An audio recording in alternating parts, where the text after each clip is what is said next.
Oh, Wendy. Is it Wendy her name? Or is it something else? Oh my goodness, the stories that you tell when you're out. My English is not working today. Hold on. Let me just move into my MacBook and then I'll get ready to search. See what's going on. Don't mind the Shining team, it sounds a bit loud today. Hold on. Yeah?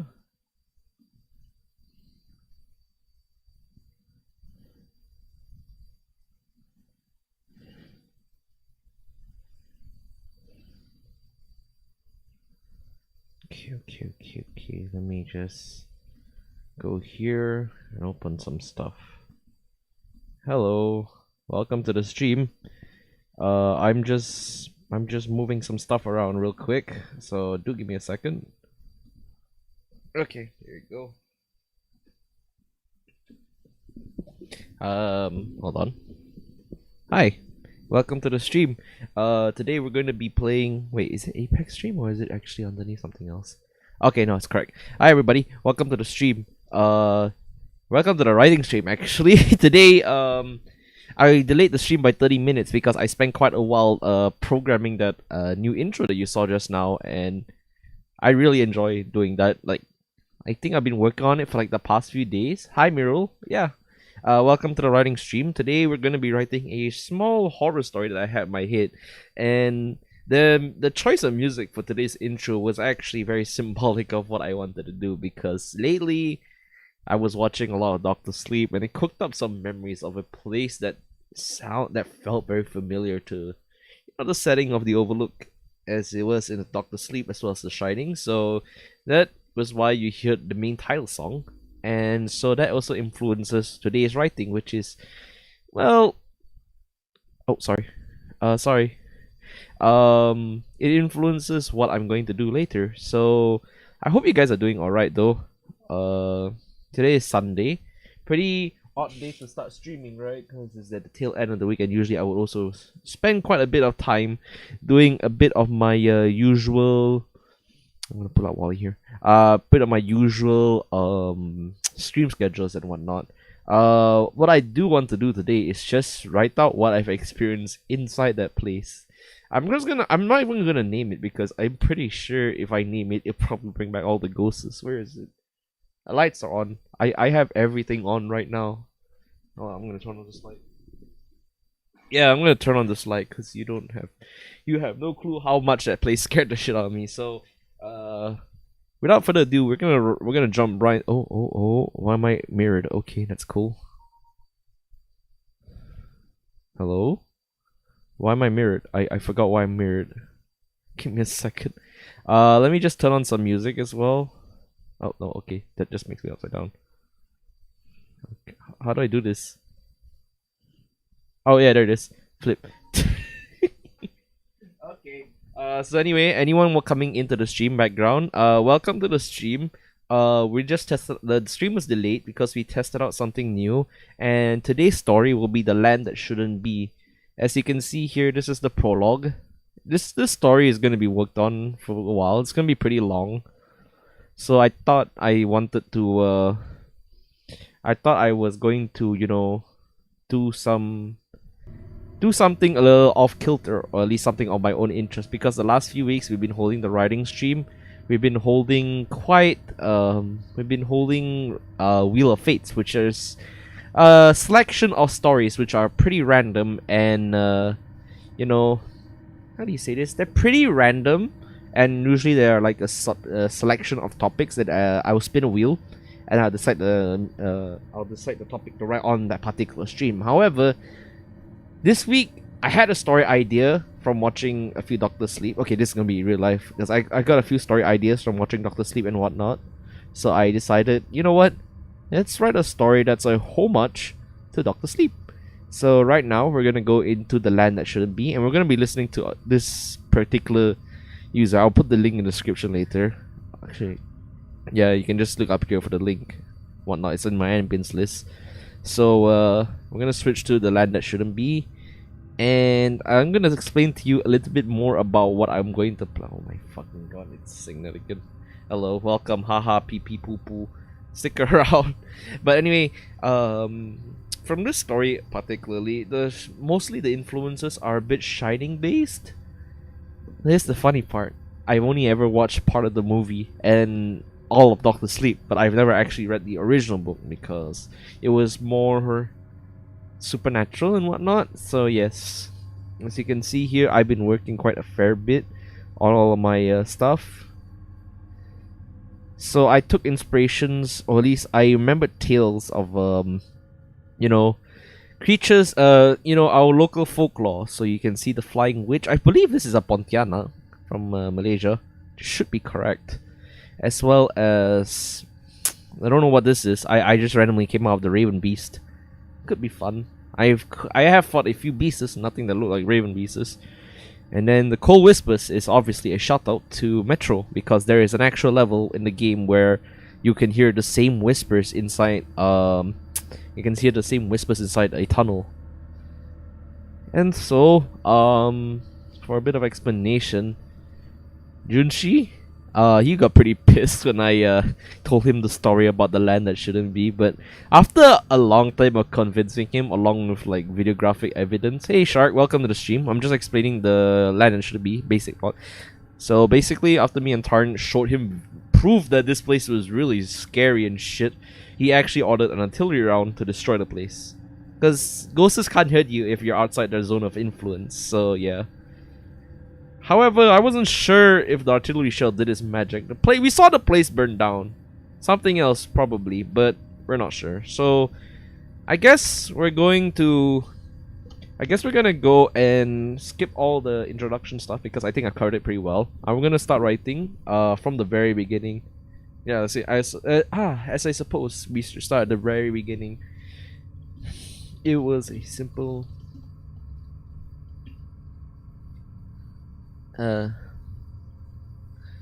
rescue.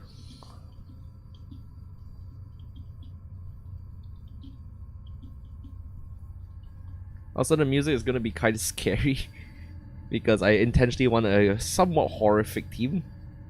So if it's what's it called? If it's too scary for you, I'll probably switch it to something a bit more calmer because it's also like.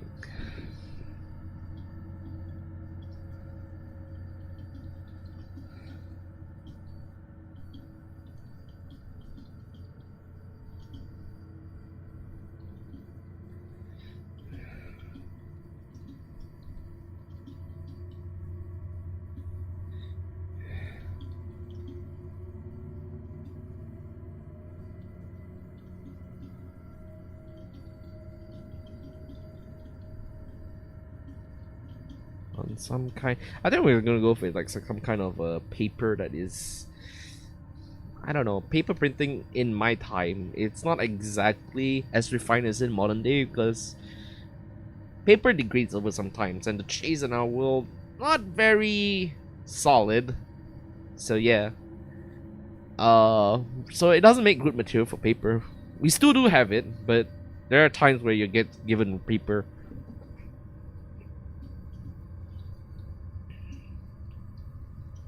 Alien Barkwood. Yes. Hope you guys are doing alright though. The stream delay was just to fix up the the stream intro and outro. Those of you in a certain server, if you saw it, I can tell you happily that I'm quite happy with how it turned out. So now it's no longer just normal style, it's just my own unique style. Yeah.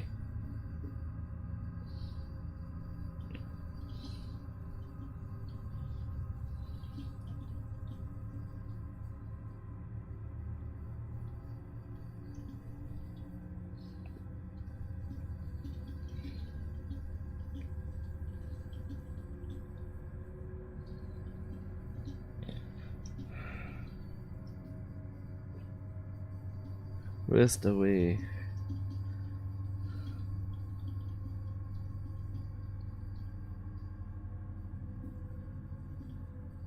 Lumbering pieces. The face of a past.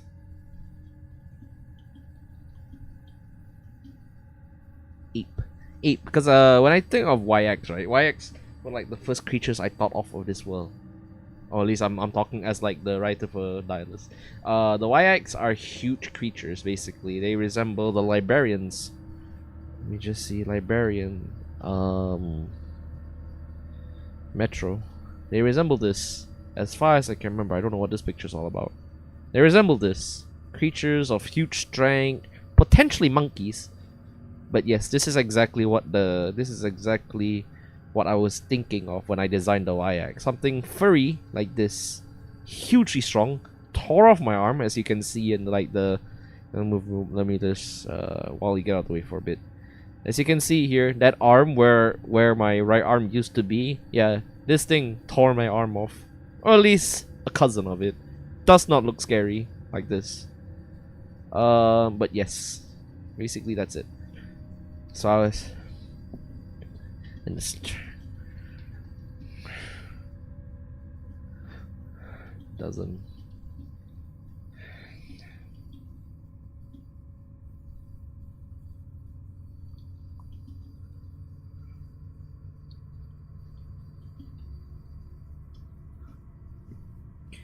So yeah, basically that's it.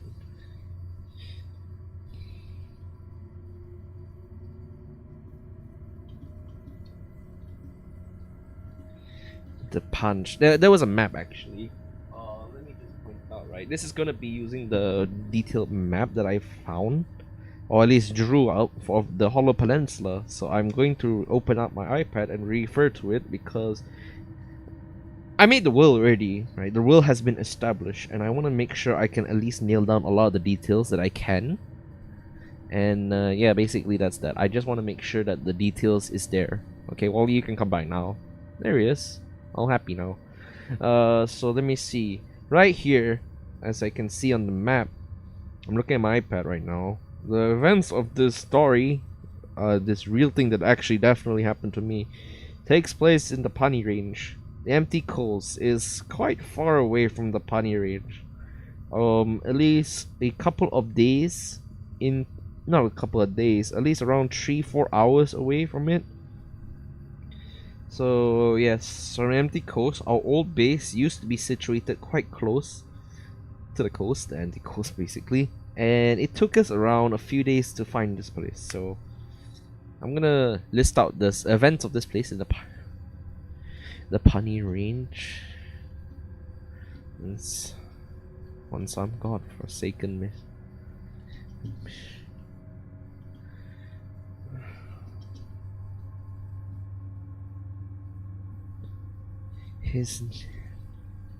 His neighbors and their neighbor went up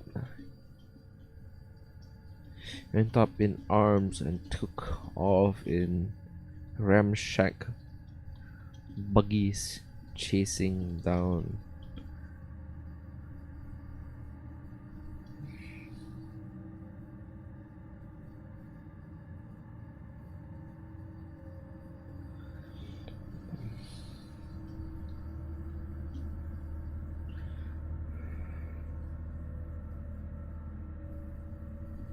with radio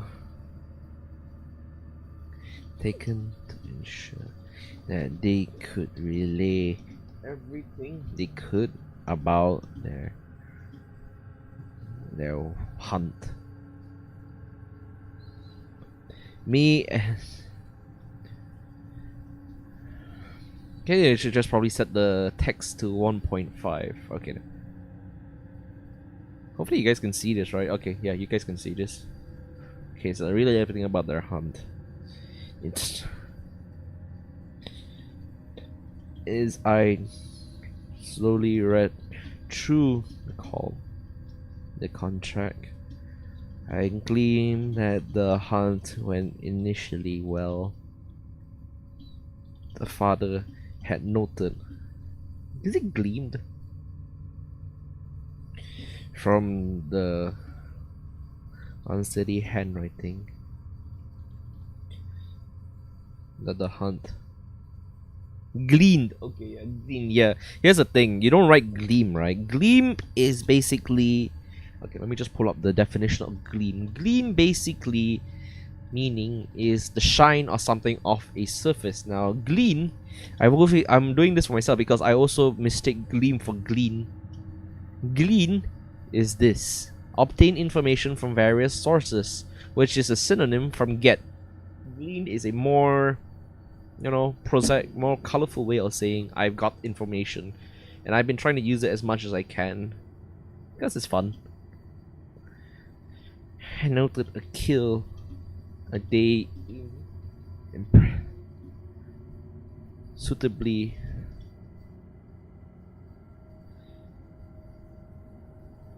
impressive for a ragtag team of,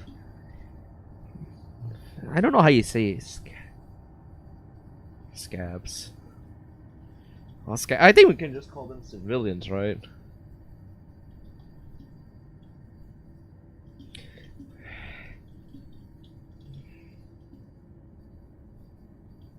Obviously, it didn't end there, and the further I went down the contract, the more I realized how badly it really turned out for this team. Upon finishing writing, I passed on the info to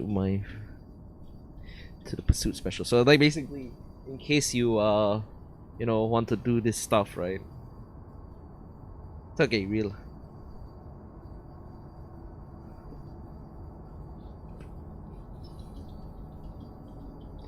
Hate being like,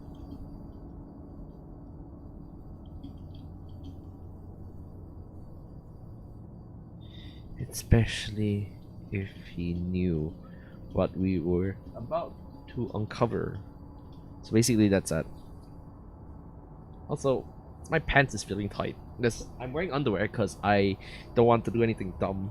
So give me a second. I'm going back out.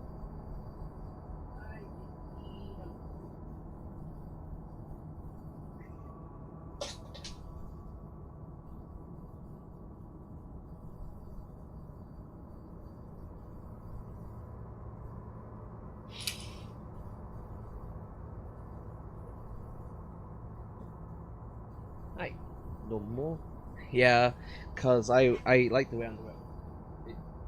Yeah, let's not go into that topic. That's a bit too gross and personal for men. Yeah, basically I wear underwear at home just to feel normal. Make sure I can walk around doing jobs. Cause sometimes if you don't have that full attire, you get very lazy. As you're about to see. So basically, yeah, about the pants situation, it's fine. No. It's okay. I didn't mean anything bad. I just wanted to say it might be a bit weird for us, but it's okay. Also, I have a weird cube. I believe the kids call it a what's this? This is not a Rubik's cube. What is this cube? It's like a distractor cube, and it's dirty as shit. I gotta clean this shit up. Man, I'm getting distracted again. Sorry. Nameless horse. So as I see. So as usual, our standard procedure about contracts, potential contract is that we pass down to the other members of the pursuit special. Anyone who was interested in a little, as I quoted, as it at that time, search and rescue mission.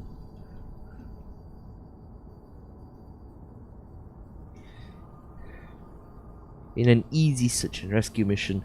Yeah, I have. It was quite a while ago that I received this mission, right? And when I received this mission at the time, I had Wally with me, but he was on leave because, you know him, he's a great help to me. But the way he appears is that sometimes you can get him, sometimes you just really cannot. He'll just tell you to bugger off, or if he's really pissed, he throws a pipe bomb at you from the skull. Don't ask me how that happens. You can see like the nostrils where the crocodile is. Apparently it comes up from there, but the pipe bomb is about as big as the nostril. So yes, Wally was not present to this. It was just me and my robotic companion, which Jun's a few of my students. Actually, like I had students as well. Offered their assistance, each expressing different reasons for joining on this operation, but ultimately I ended up on a most unlikely companion on this trip. Down to up into the range. Driving operation. Into the range, so like into the ranges, into the mountains, like that. I didn't say down the mountains because that sounds weird.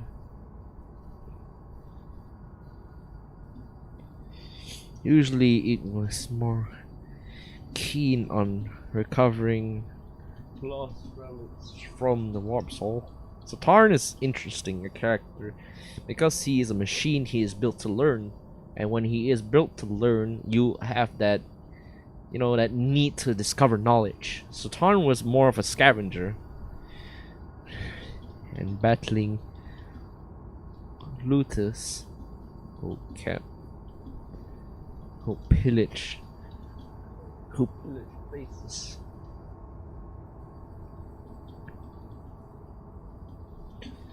For their technology.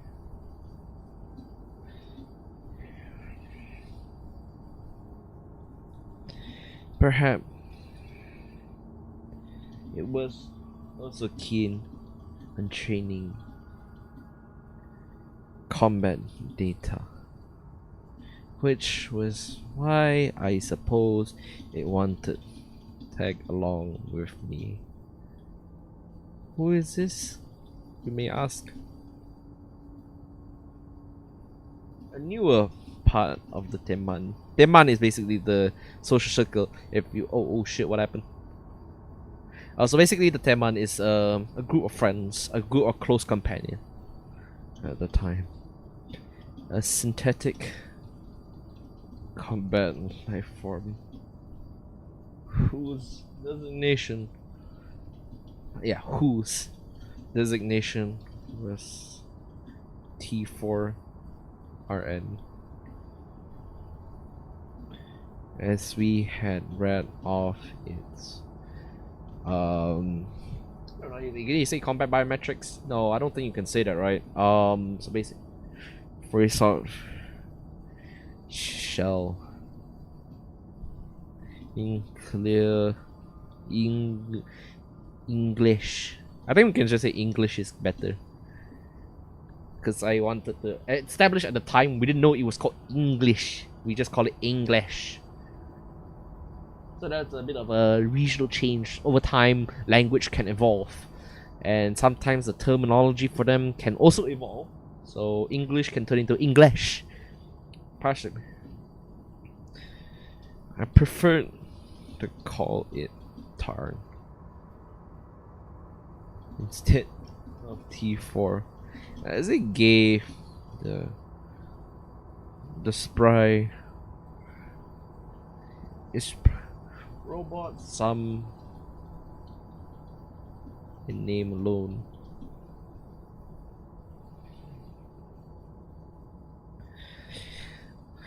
Evidently, I like Tarn always has an agenda behind it. Junji approved of its participation in the rescuing of this father's family, but when I told him otherwise of the location that we were heading to, he advised me on a matter that I found most unusual. Rather than seeking out our own ranks, we should confer a more specialized group of trackers, the Pathfinder Corps. Okay, so the world, it's not, it doesn't exist in a bubble, right? So I'm gonna actually, interestingly enough, I don't actually get to share the map. I don't actually get to share the map of my place, right? So it does not make it easy for you guys to know where exactly I am writing this from. So I'm going to do this real quick and DM this to myself in full band, and I'm going to show it on the screen so that you may have an idea of what's going on, like proximity wise to this location, because if it doesn't make sense to you, then I apologize, because the way I structure out how I tell the stories of this world, it's also a bit unconventional and also somewhat pretentious, because I assume everyone watching this knows what I'm doing. Of HPs, we're gonna call it HP, and I'm gonna throw it up on the screen right now. Oh, there it is. It's right there. But hold on. Oh shit! I just closed the Google document. Oh boy. I'm gonna go back on Twitter again. God dang it! I'm dumb. Okay, we're gonna go back. We accidentally closed the story, guys. I'm sorry. The tale has not ended yet. There it is. Okay. Yes, Shark, as you had said earlier on, pain for something else, but this is my other pain. I'm such a dumbass sometimes. Okay, so hold on, let me just pull up the image on the background. Map of the whole peninsula. This should give you all a reference of what's going on in my streams, right? Basically, for this writing stream. I'm gonna put it at the Dylus I found. Okay, there it is. Oh, yeah, it's fairly big, so here it is. I'm gonna move it to the side. So as you can see here, our mission was around. Okay, so you can see here the empty coast is by the side. And the empty coast is where we were stationed at, and then Eternal Waterfall is here, so it usually take a few days. However, we went our mission here, or at least this place that we went to, the freaking horrible place that we went to, was not in the Eternal Waterfall. It was rather here. It was a location related to the waterfall, but it was more secretive than anything I've known at the time of the old world. So from here, from the very tail end of the empty coast, we were moving on to the Pani Range, basically here, and it took us a few days, so we weren't sure. But plus, the father was also living somewhere up here. Wyacks were known to operate in this area. I didn't name it because this is actually a war map of the country, of the place, as soon as the Minecrafters came in. So the Wyacks took his family from here and went to the range over here, and this is where everything started to go wrong and wrong and wronger. So we're gonna move back here. The Pathfinder Corps.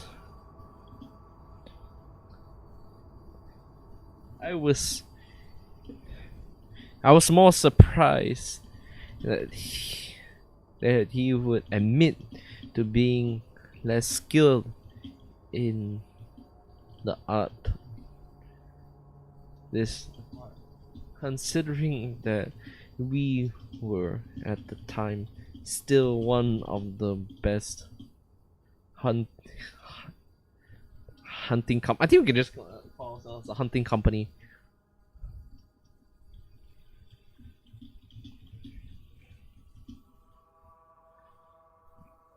After meeting the two mercenaries that agreed, the two foreign mercenaries.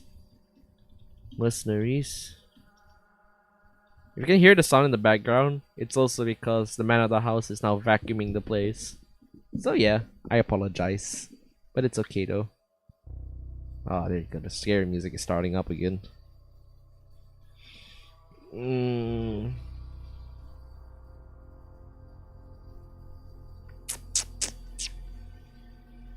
What am am I thinking of?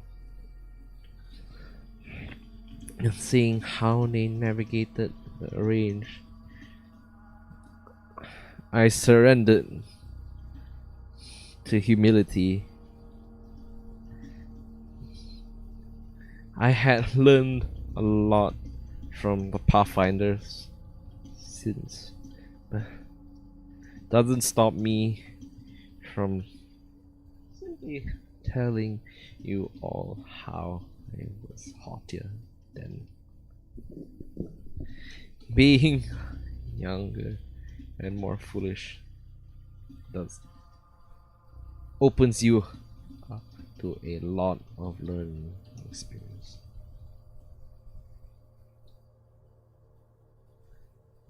So where was I?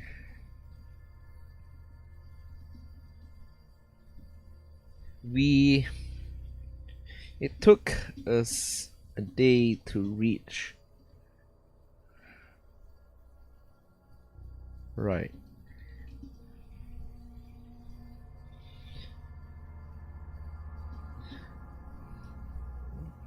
Then there was something on my mind that was, that I thought, more curious than Junshi's advice. But I held my lips. I closed my lips. I held my lips, like, you don't about it until we were well on the way to the Pani range.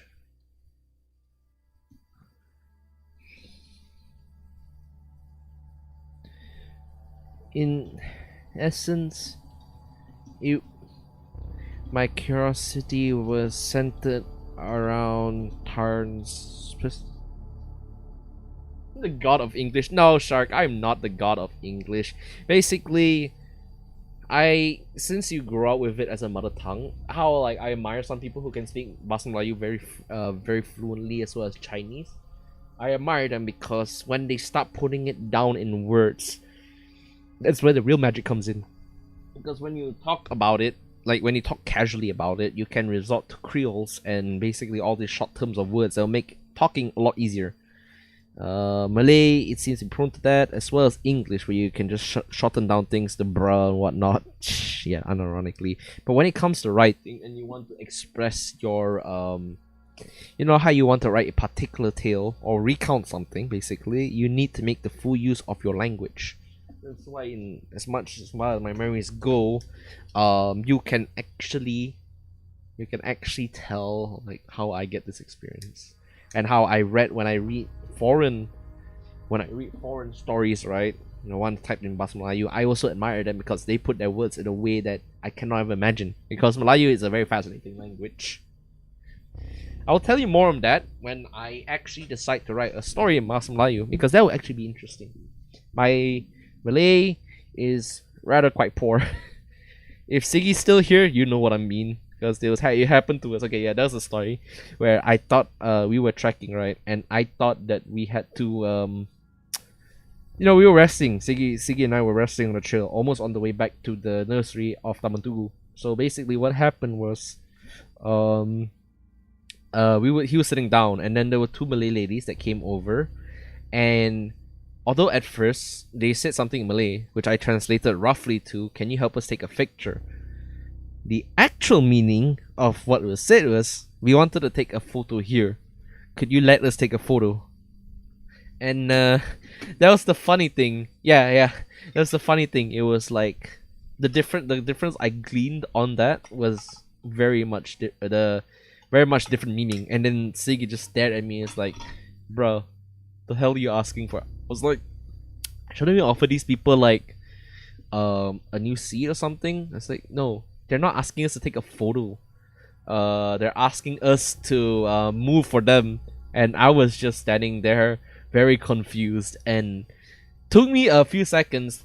And standing at them, I was like realizing, oh yeah, I think I misinterpreted what they were saying. It was not all that bad, because there are rare cases where I misunderstand Malay stuff. If it comes to ordering food and whatnot, I say I am comparatively well off. I can order food decently. I can converse with you guys decently.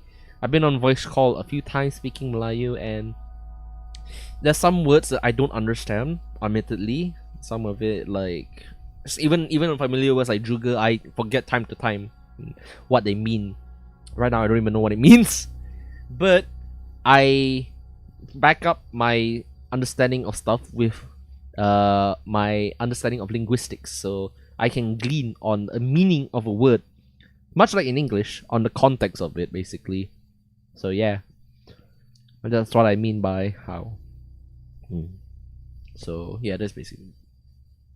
So that's how I get around a bit of language deficiency, especially when you go so it's okay.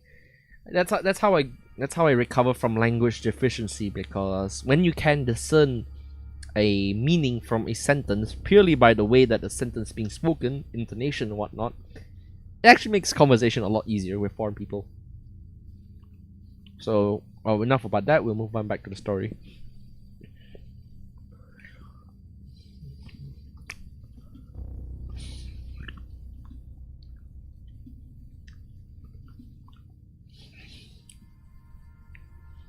I had initially settled on the idea that Tarn was looking for combat matrix on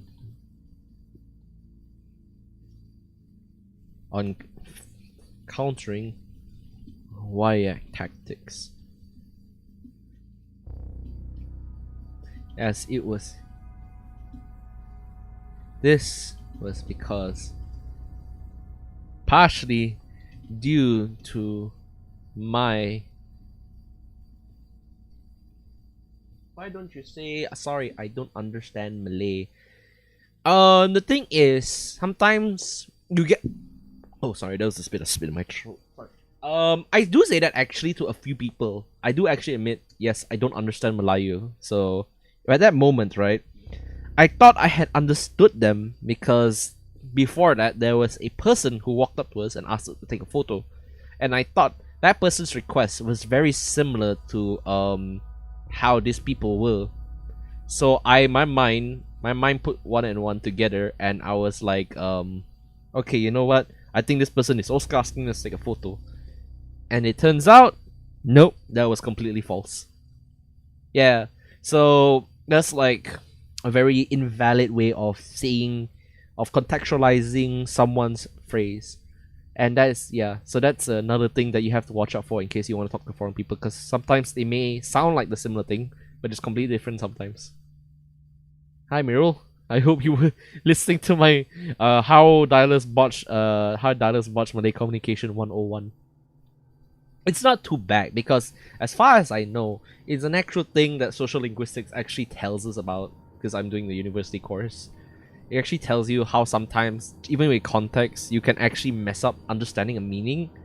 This is a very fascinating topic.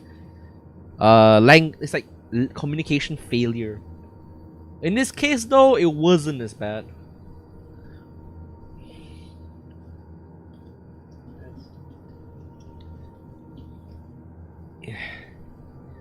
Even after we,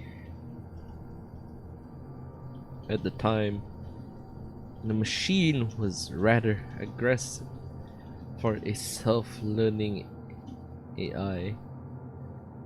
So much so that I thought it was a botched Cold One experimentation that had gone rogue from Metal City. So yes, the Cold One, as I'm gonna pull out the map again. Okay, sorry. If you're new here, Mirul, I've drawn a map of the Hollow Peninsula so you can contextualize what's going on in my story. So basically, I'm going to take references from here and there. The Pani Range is where the story takes place, a hidden military facility. And Tarn, at the time, I thought he was someone from the Metal City. No one is supposed to go here, because from the Metal City comes forth these things called Cold Ones. How can I put them in an easier word to say? They're like, in the modern time. Okay, have you guys watched Terminator, right? So basically, a Terminator, and then have you watched Jurassic Park? The Raptors. So they're a mix of Terminators and Raptors. But since the Metal City has no external resources to depend upon, and instead requires the stealing of produced factories and whatnot, the Metal Cities has to balance itself on cannibalizing its own parts, as well as retrieving new materials. So basically, Home Base 1 would be taking care of them primarily around Baki. And the Mogu Wildlands, you can find a few of them prowling around. We're usually called on for the biggest coal ones. But usually, there'll be groups that will come out of the Metal Cities. A fair number of them. And individually, they're fast, they hit hard. And if you see my character model right here, I'm not so sure if I can point it out. Okay, no, this is not correct. I'm gonna just remove this.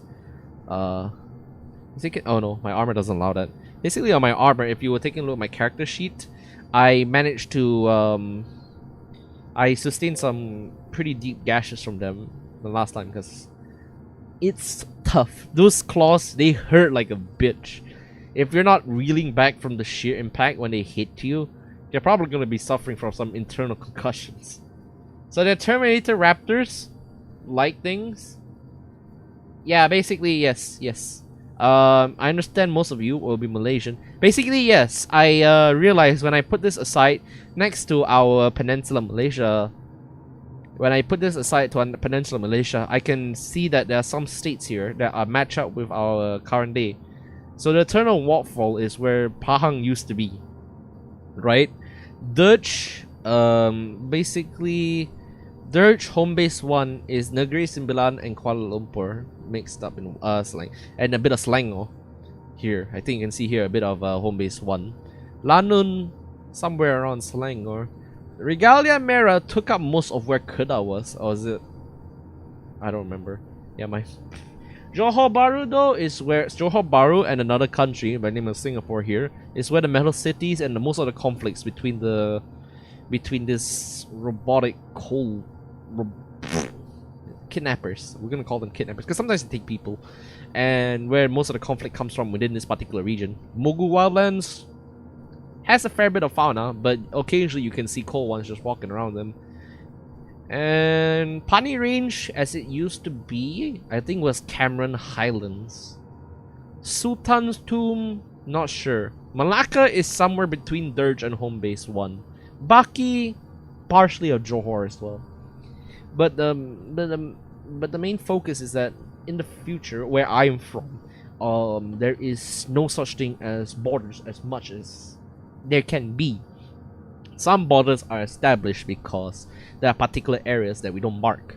Because this map is a war map, you don't actually get to see all the features. We get to see some places like the Sea of the Goddess is where we held out for a very long time against a bunch of scavengers. And it's where some of the waterfall contaminated waters flow through. And the Mogu Wildlands is home to a giant mushrooms everywhere. God, if you thought mushroom soup was nice, the giant mushrooms from here will make you dream for days. Chasms opened up thanks to earthquakes. And the Regalia Merah, occasionally they come and visit us for trading supplies, but they're very self-kept. Remnants of an old kingdom. And Sunwake is up here, which is where Thailand used to be. And this was Sunwake territory, as you can see on the map where I marked formerly Sunwake. Yeah, basically that's it. Regalia Merah took over this territory, and it's part of the Sunset War arc, which I still have not brushed up, by the way. So yes, basically that's it. Hold on, what music is playing now? So basically, yeah, basically this is just the lore of the story. Most of the monsters come out of the Eternal Waterfall. They'll be everywhere around this particular border. The sea has been seeping into this area. The water makes it very dangerous for it to drink any water. To drink anything from here. But some of the relics you can find here is immense. It's of immense quality. That's why we are... Yeah, it's a bit... Basically, I don't know whether it was the Eternal Waterfall that took a huge chunk out of Pahang, or what used to be Pahang. I don't know whether it was a bomb, I don't know what happened. Earthquakes could be anything, tsunamis as well. All I know is there is a bit of land, but what sits on top here is a giant portal to some godforsaken place that we do not dare go to. There are different stages of the waterfall that we can go into, but once we reach a certain limit, we have to back out of there because most modern solutions modern hazmat solutions start working. You get infected by some kind of disease. I have not seen it personally myself, but that kind of stuff, it sucks. It sucks. But some of our technology comes from the internal waterfall, like laser cannons, as well as a few vehicles we have looted from there. And some of my trophies in my room, in my workshop, come from this particular place. So think of it as a boon and a bane, a good and a bad thing. Some unique training experiences can be experienced, as well as good hunts. We always live for the hunt, but we don't know how big a threat it's gonna be. When there was this one time where I'm gonna close this now. There was this one time, bad worse than C-19, pretty much. Yeah, so yeah, it's worse than COVID-19. I'm pretty sure. From the pictures I saw, something happened to those people. They were people, but I don't even want to think about it, man. But however, it was not as bad as what happened in the Pani range. So we'll continue that story right now. That was for another day. And I like to say that it actually was where the mine crashes come from. So we didn't know how big of one.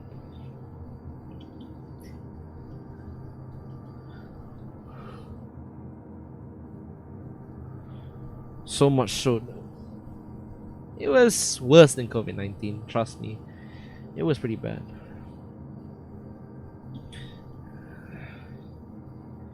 Whatever combat it was involved in, it moved so blindingly fast and overwhelmingly.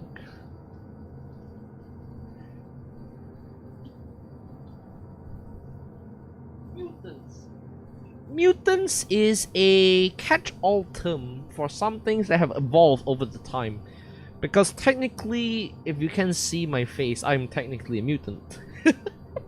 Yeah, that's a bit of a sad thing, isn't it? I could be a mutant and you wouldn't know. But all occasions, what used to be Homo sapiens still remain mostly Homo sapiens. Although, compared to the past, you guys don't have enhanced radioactive. Sorry, I ate something and it's making me feel it. Technically, you guys right now in the past, you do not have enough adaptations to radiation, so you're more prone to radiation sickness. Most of the Hollow Peninsula has hotspots where you cannot go to because the radiation levels are too high. We still don't. There are a few craters, so could be a few bombs, but mostly it's some kind of energy emitted by the waterfall. This is not the only one, by the way. There are several that have been reported around the area. It pops out occasionally. Lanun had a waterfall noticeably that wreaked havoc on the pirates, the scavengers living there, and they actually went to us for help. And turns out it was a huge monster that took us a few days. VTubers exist. There are records of virtual entertainment in the future. We're not sure. But in the present, I do remember in the present there is someone called the records of someone named Coco Kiryu, and apparently she did roam around this area a few times, as evidenced by all the merchandise we can find. Some of it is not my workshop, but it does exist in my companion's workshop by the name of Rakan the Savage. As much as she was a bitch to kill, I adore her a lot. For a big Wyverian, she was hella friendly. And in particular, Goku Kiryu was something that she enjoyed gathering artifacts about. I'm not so sure whether she was real. But when I discovered like videos of her right now in the past, I realized, oh wow, Rakan wasn't just worshipping someone completely made up. It was actually a real entity. I was like, oh wow, that's cool. Didn't know that this kind of thing exists, because at that time you don't have much to think about, because survival is a huge part of our day-to-day life, right? Our huge day of day-to-day life. We have no time to think about entertainment and whatnot. What entertainment we can find is very brief, and we gotta get ourselves back up for the next job. But Rakan was particularly attached to Coco, and whatever data course you can find, sometimes she would sneakily retrieve some information from some temporal devices that I did not know of, and occasionally I did find videos of Coco on her computer.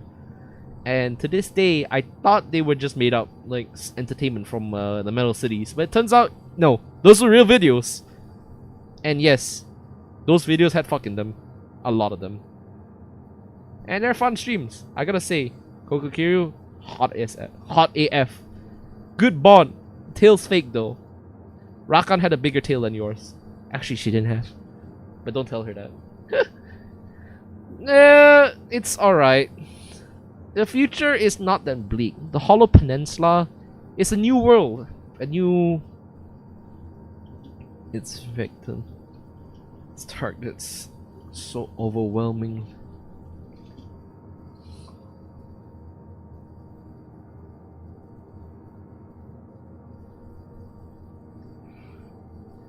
Relentlessly, that even Junshi had a hard time greening synthetic in try in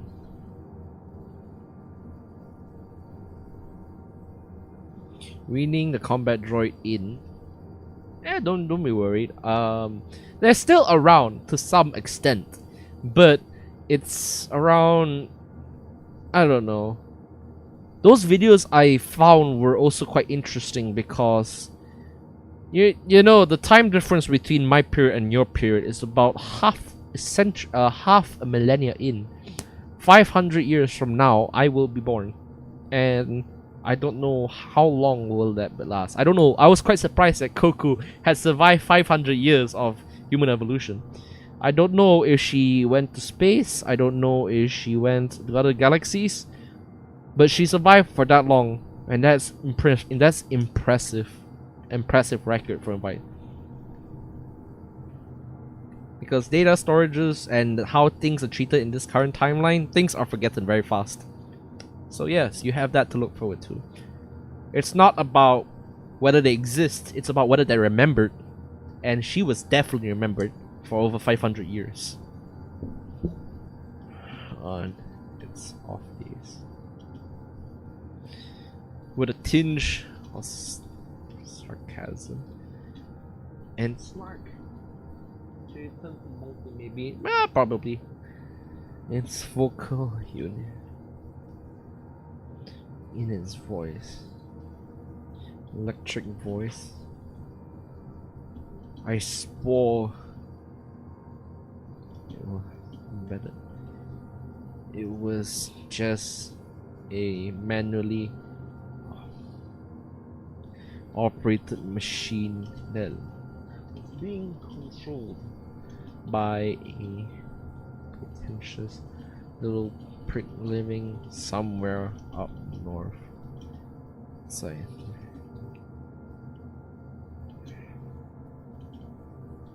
however, over time it softened up to us and became part of our massed out circle.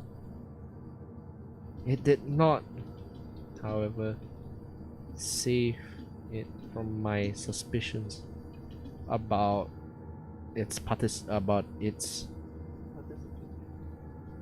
time capsules. Is a funny thing, actually. We're still digging up time capsules from that time period, and some time capsules, right, they're not actually from the funny thing and scary thing is that some of the time capsules are not actually dug underneath the earth. Sometimes they come in from orbital drops. Where I'm not so sure how to say it, but what I can gather is in the Hollow Peninsula there are several launch sites for huge vehicles that go into the atmosphere. There's nothing there except wreckage and technology to scavenge. But I bet there are people out there in the galaxy that are still sending stuff to us without knowing what the hell happened to us. And occasionally we get time capsules dated 200 years before our current time. And the only thing I can assume what happened was that it's a bit of time dilation, because the further something away is, the longer time light takes to travel to that distance. So I bet they were sending it our way, and then we just kind of pick it up. And they're not aware of what happened to us. Maybe they'll come back in the future when I'm gone. But right now, as it stands, no, there's nothing. There's nothing, no communication from them. If they discover what happened to us, maybe they can help us. But right now, we're on our own. We're on our own. But it's not doom and gloom. They'll come back to a new world, new Earth. The new peninsula.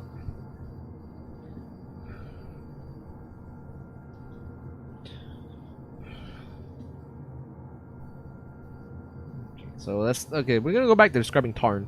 Tarn is basically a robot that I served with, who was basically very sarcastic, but very awkward, because at the time it did not really understand human emotions, like all mostly robots you see in pop culture, and it applies same to Tarn. But over the time, it did kind of work with us pretty well.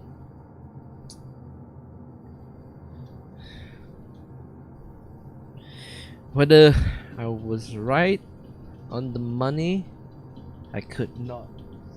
After what? After we had escaped from that hellhole.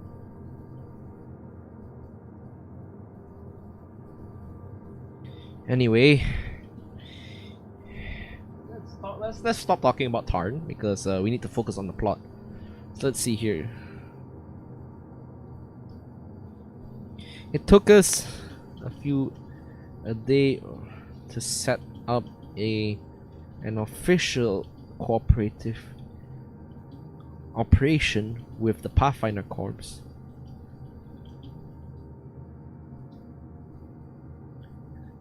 With Junshi and I and Tarn leading the agreement.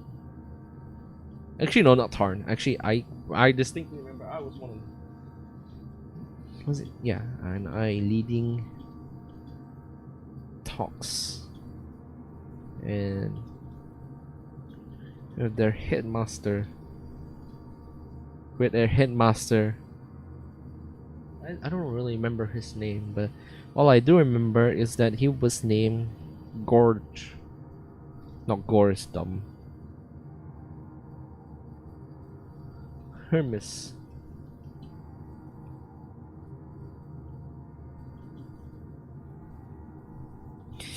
He agreed to lend us two of his most reliable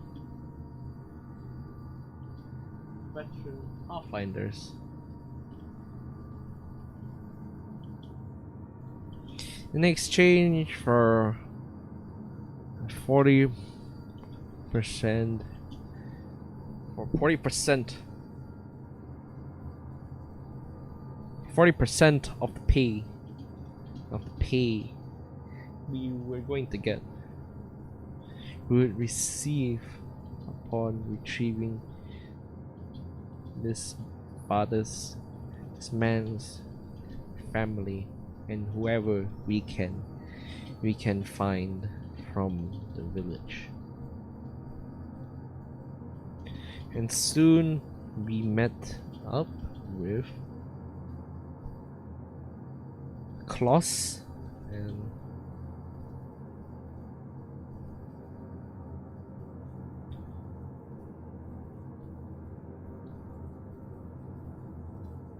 okay, Merkaba is an Israeli thing, so I guess that works as well.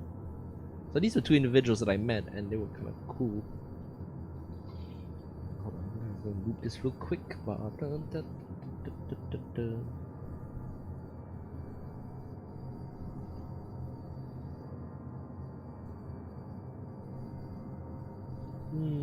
am I thinking of right now? Basically, writing is also a bit of a process of heavy thinking. So my brain would sometimes go quiet, try to figure out what to do. They were bright to wickedly good. It's picking up animal trails, and even better, in telling where exactly to plant a trap. It's like they were. It was like they were born mind readers.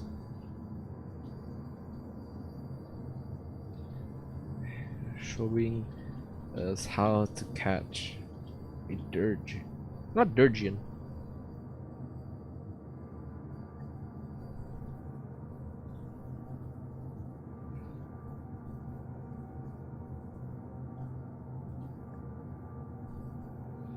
A Morgak feather wyvern. Without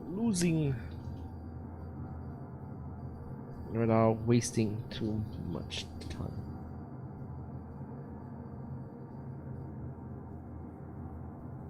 So Morgak feather wyvern is like a dragon, not too big, about the size of my V, and it's native to. Okay, I'm gonna pull up the map again because I'm gonna think about this. Give me a second. So basically, Pathfinders, they're located next to the empty coast. Basically, this stretch of home base 1, as you can see, that separates us between Lanun.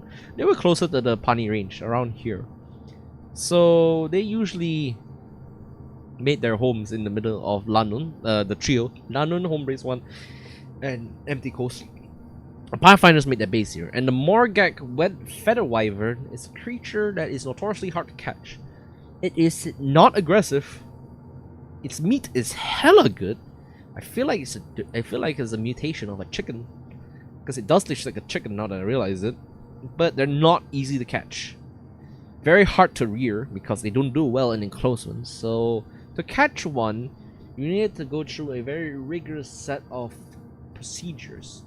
And in order to pull off these procedures, right, you needed someone skilled in the art of hunting.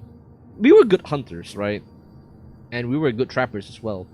But the Pathfinders were completely on a different level. And that's where I learned most of my abilities to, trap animals and other wildlife from the Eternal Waterfall and natives around the region. So the Morgak basically is a huge thing. Eats a lot of grass. Not grass, basically. Not grass. Basically a certain variety of tree that grows in plentiful around the region. But not only that, it was a particular variant of the tree that needed to bear a fruit that the feather wyvern would love to eat in spades. And usually it was very attentive to its environment. So whenever it sensed a sound, it would run away immediately, whether it was a sound. And you wanna know the cooler thing is? It apparently has the genes of chameleon. And the Morgak feather wyvern, even with all of its feathers, it can cloak. Not to the point of perfection like a not to perfection like a what was it called, a sunwake cloaking exoskeleton. No, because this one was a natural pigmentation change, and it is hard to find one once you get down to chasing one. But these two, Kloss and Merkava, will hell good at finding Morgak feather wyvern. Even when it went invisible to both the eye, to all of the human senses. If you can, even Tarn was caught off guard by their abilities. Standing there silently when they came back with a tied up Morgak.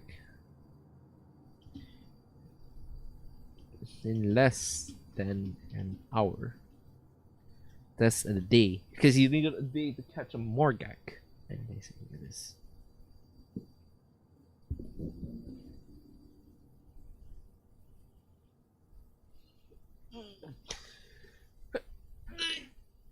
Okay, well, describing my world is actually quite interesting because it's actually putting a lot of thought into the memory cycle.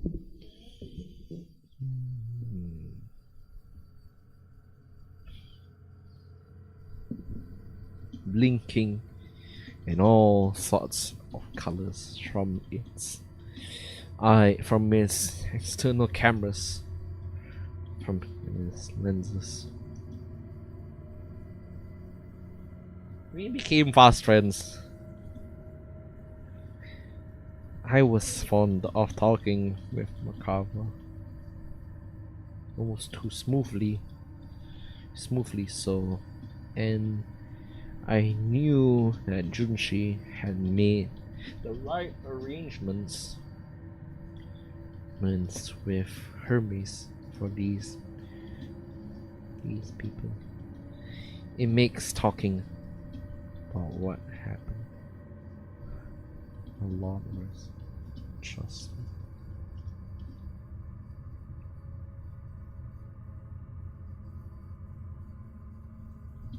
So yeah, basically, if you know my habit of flirting with people, basically this is just something.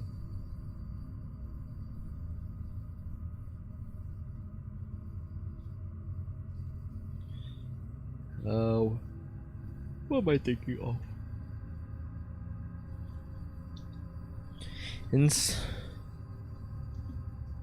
So we said.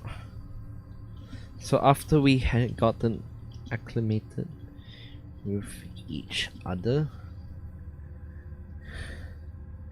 predictably enough, the two Pathfinders were somewhat initially uncomfortable. We're working with a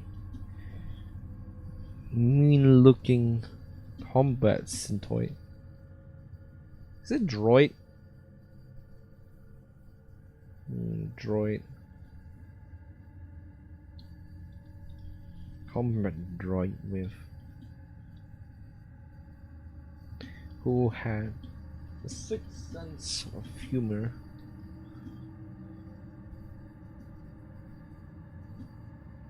Had to plant bridges to get them to trust Tarn, and in turn I entrusted it with the task of not weirding them out. Incessant combat discussions. Weirding them out is still considered. I'm gonna put it in air quotes because it's not technically considered a real word. All this ice breaking thing, it makes what happen. It really makes me feel sour inside. The both of us a lot more when we were done that. So after we began our ride up the mountains range. What's the range? Our journey was not too as our road buggies were built for speed and was like dune buggies, right?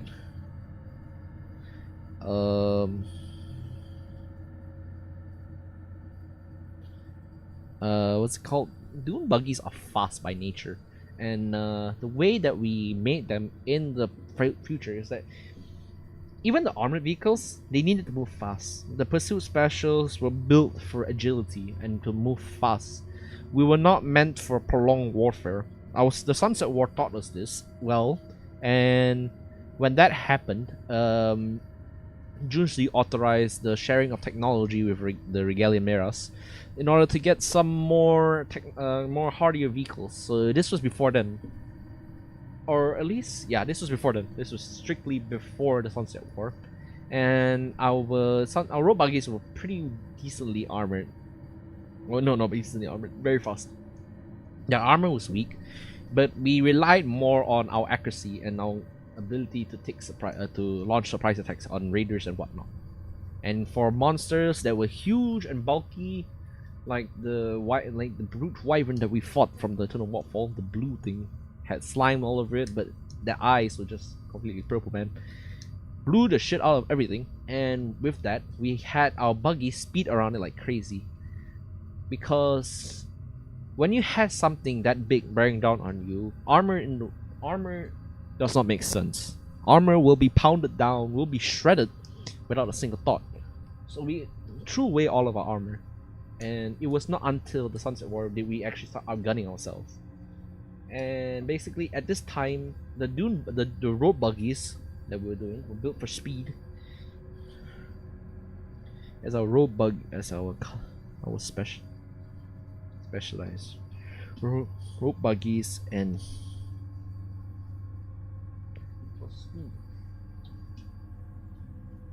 so hopefully I'm not confusing you guys too much with the lore, because this is somewhat a very indulgent tale to tell you all. And if you do enjoy this, actually, I do like to put in some self advertisements and say, if you are curious, you can check out this Google Drive that I have on my Twitter.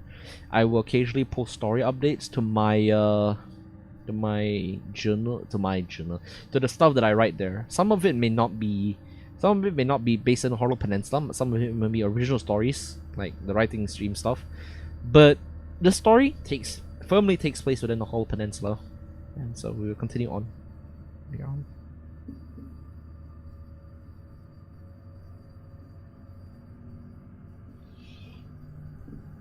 Okay, let's keep going.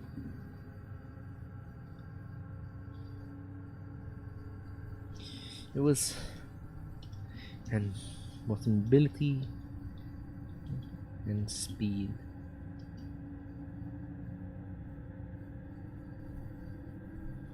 Actually, we can just put this.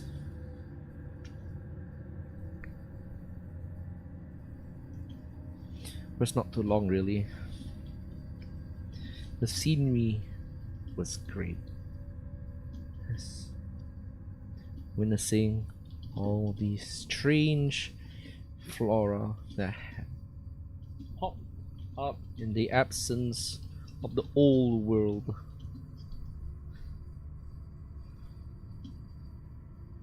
Now that I think about it, the new world that I live in,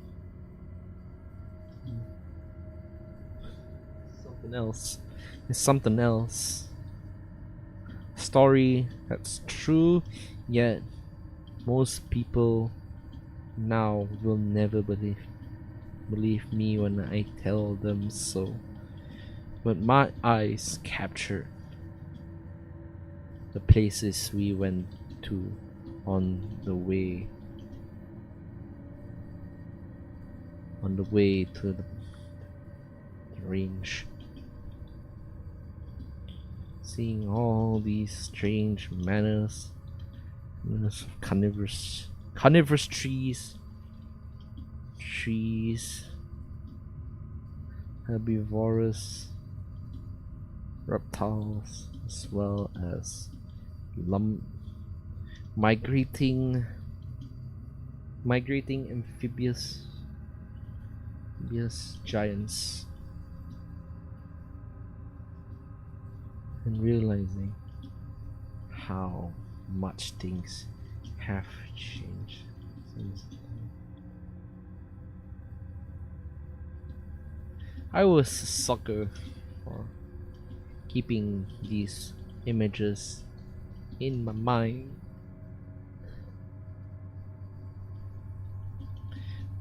Just lousily sketch out in my journal.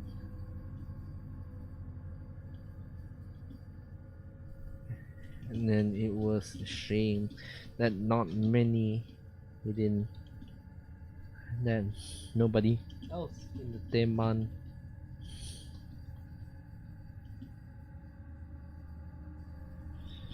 took the world around that freely. So it's like a difference between duty and freedom.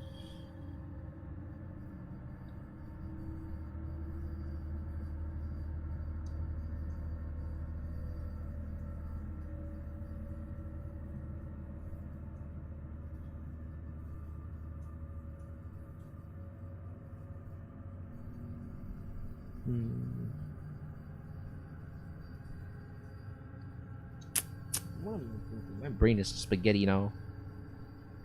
Spaghetti soundtrack, spaghetti.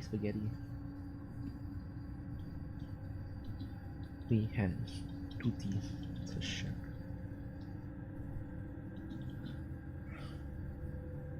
There's too much duties, not enough rest.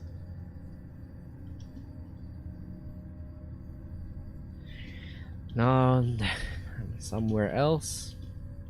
That has changed.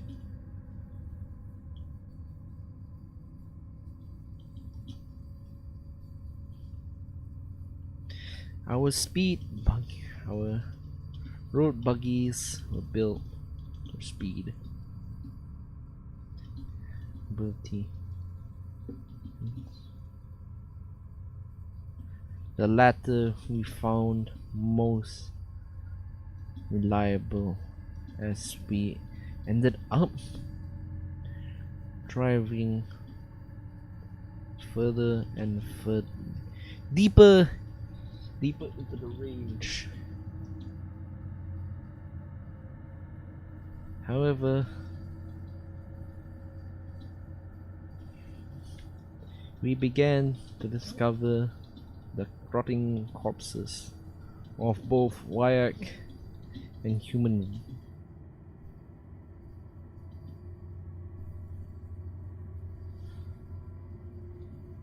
along our path.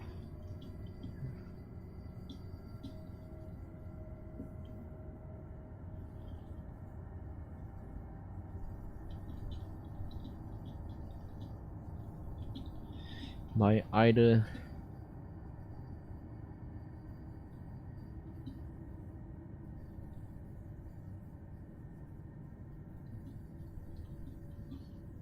the crows still exist. Like, some things don't change, and when it comes to evolution, if you're good enough at this,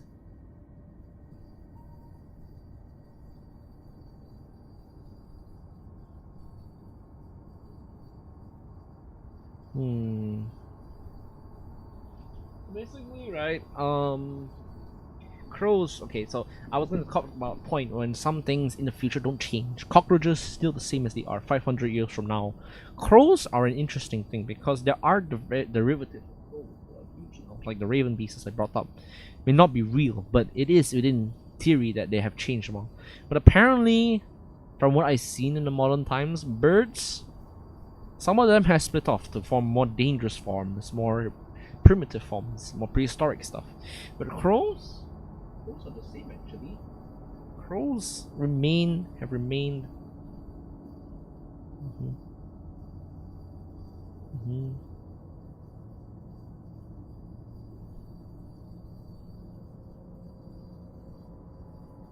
Yeah, crows do not go.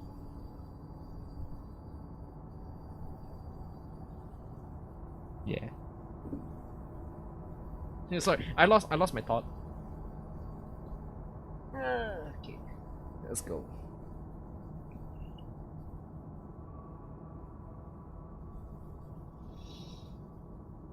All right, let me see. Still decomposing. Recently, under. I hadn't even mentioned.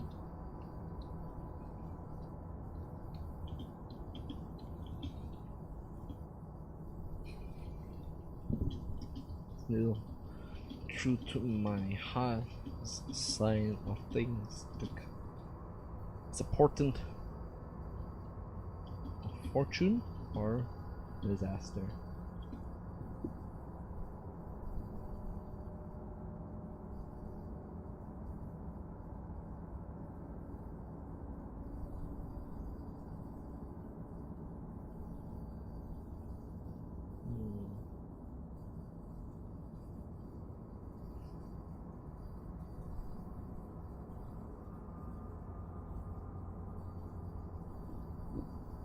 Okay, there you go. Scroll down for you guys if you're still reading. Let me see. Hopefully the story for you guys is not too hard to follow. I try not to make it too bad, but sometimes it's just my writing style. It seems very complicated right now. I try and not fill up my stories with too many words, but I understand that most of you may not have I don't know how you say it. I try to make sure the story is easily readable, but it's still within my style, which is, well, you know, creator wants to defend the way he does things, but I am open to suggestions on how to do certain aspects, like description of certain events. And if you guys are having issues if you guys are having issues catching up with how I write my stuff, please do let me know actually on Twitter, on the streams right now. And like Shark has mentioned before, my English is suitably on a level that's pretty high, and I hope that it doesn't make you go missing. Even if you're lurking, just watching me write all this stuff, I do mind a bit. I do not mind any piece of criticism that's in my way, because writing is a process of change, and yeah, branching out to do all these small things. It was storming at the mountainside, caking the road with stains, deep red and orange blood. The muddy steps.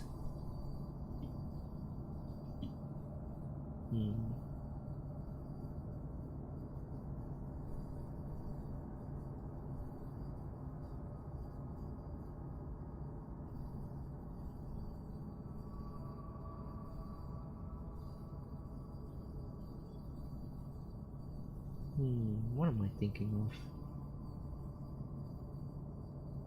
My brain is going dumb and mild.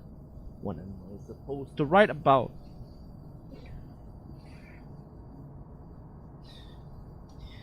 Blood leaking out from strewn about body parts. Image. Oddly enough, other than crows, the route we followed was eerily free of large predators. Even grass munchers avoided where we were going, leaving what vegetation we had to brave tall and rather disturbing and rather annoying for our vehicles. The Pathfinders was noticeably jittery when we pointed this out to them.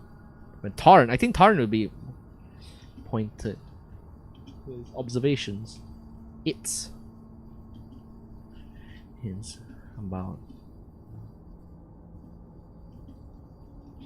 we had to prod more to find out why.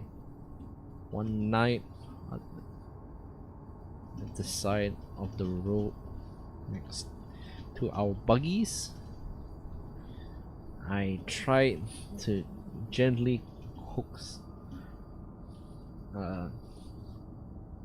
was it coax what's this macabre? More information about this route. And she was noticeably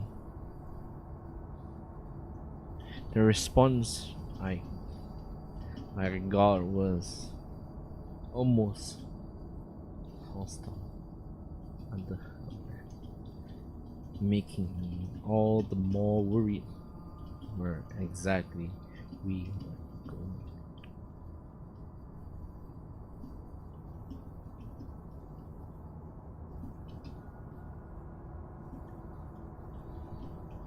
This was that I remember what she told me as the camp. Let's see. Put out the campfire. Sitting somewhere quietly, staring up at the starless skies. High range.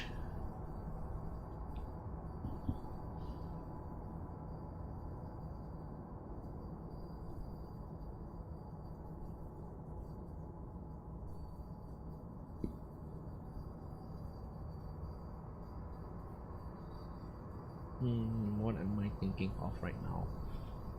Pine Range, basically. Know of your company's policy. Keep those rumors out of the mix. It's help on boss out a lot as well, but we keep following this path.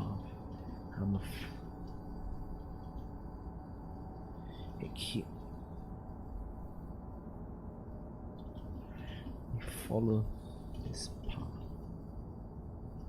this empty path. The more I'm starting about this the range. It's like the funny part is this is a story I did not actually uncover until like we met up with the Pathfinders, because the Pani range we mostly avoided it, or at least when we had to cross over it we usually used it with helicopters and whatnot.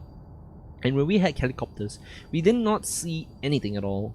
It was way hard to see because the mountain range is quite well covered in. A lot of fauna makes it hard to do, and we usually try and avoid it with our buggies. So the Pathfinders, however, they were frequent trekkers of the place to hunt down prey and whatnot, monsters hiding it. But this particular route was something that they actually avoided at the time, and none of us knew. And we were way out of radio range, so we could not relay this back to Hermes. We did not, but apparently at the time also, Hermes assured us that the route itself was safe, or at least like where the path was going. The contract, he assumed that everything would be fine as the skies were caught, but at the you know, there are more things in the range actually. There are more wildlife, more fauna, but this way there's no fauna at all. The flora grew, but when we got to that place, the flora was, and that's all I could actually talk about it. Just like it was.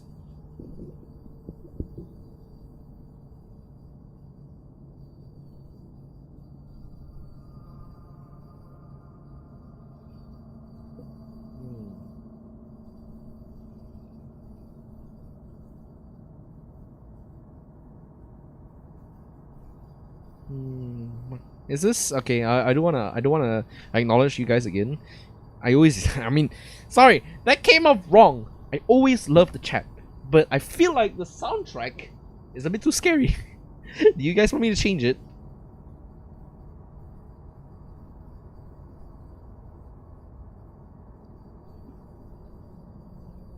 If you are listening in the background, please do let me know if in case it's a bit too spooky, because it's also looping pretty well. Soundtrack itself will go on for like an hour long. If you want me to switch to any of these soundtracks, that would actually be really nice. I played some of these songs on my writing streams before, so yeah, I just want.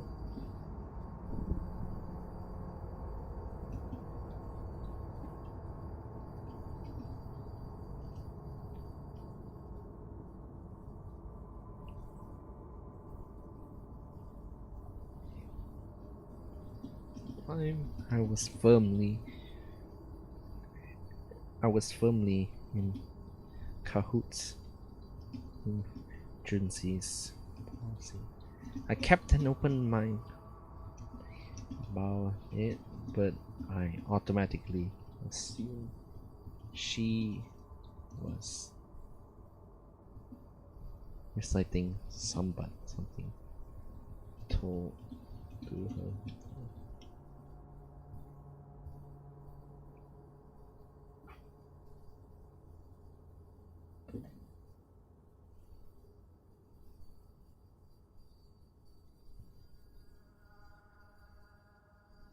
Mm-hmm.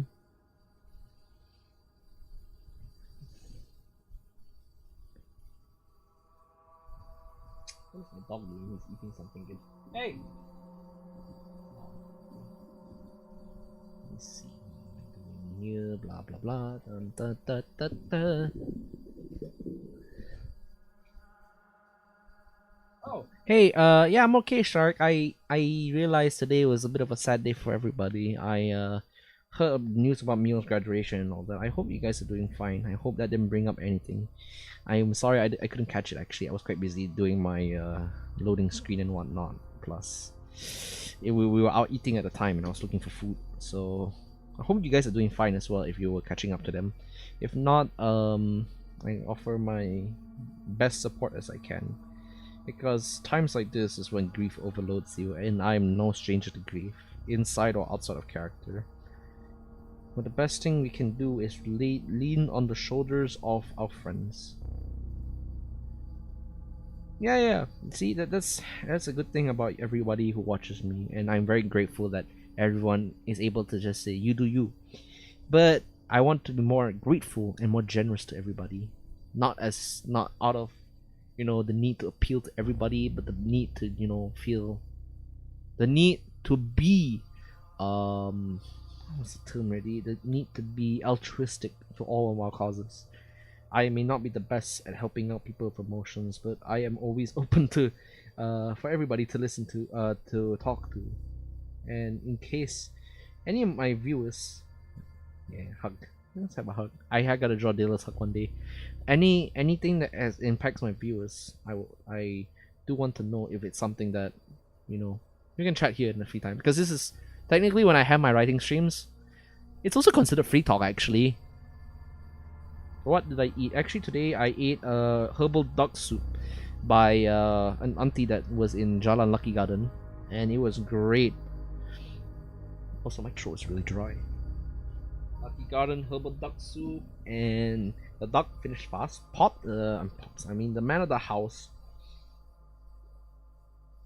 ate porridge, and I spent some time looking for Yu Tiao or Yu Chokoi, which is Chinese for a flour snack, and I was unfortunate to not find any, but we did get pancakes.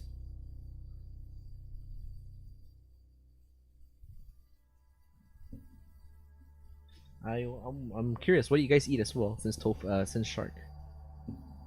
Oh no. Actually no, the point of writing actually is very free. I don't have to exclusively focus the stream into writing. It actually does make me feel a lot more comfortable talking to everybody in the stream. I don't actually put it up there, but writing streams should always be free talk streams. I'm not exclusively focused on writing as much as I just call it writing. It's there. The story will be completed in some time, unless it is one of those Wheel of Fate stories, which I just usually try and finish in an hour or two. But usually when I want to focus on my particular stories, I don't mind talking with the audience as much as I can. And if you guys are here and you want to talk to me, do feel free. I don't really mind anything, to be honest. Me and my friend Wally here. No problem. I like to think myself as a more more individual person. I am I am just someone who prefers operating under the radar. It's the policy of the pursuit specials, because we don't operate high profile, and we are better off knowing working in our own jobs. Because humility is something Junshi taught us about. Humility is very important. Arrogance is something of a dangerous disease that will plague you. And the more arrogant you are, the harder your fall will be. In case you are, the case that you are, you know, banking on something. You can see it in my Apex streams as well. You can see all of my gaming streams where I get too arrogant and it falls. I don't mind doing that at that time because it is arrogance that can be recouped later on in the stream. But if you do it in real life, at least reality, it can lead to consequences. What's it called? It's the thing that you cannot do in real life because that affects you. It has brought the pursuit specials a bit of, a bit of misfortune, and we had people that have I had lost people and lost students because of their arrogance, and I have seen people that we have fought so arrogant that they will lose the battle before it is even fought. Basically, that's it. So.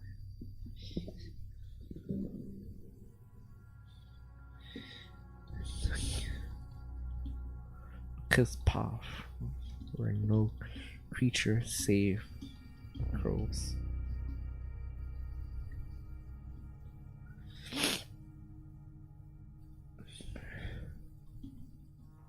Only crows feast on spat out by what's at the end of this road. Handies. No problem. It's just like life mantras as well. Sometimes I can come up with like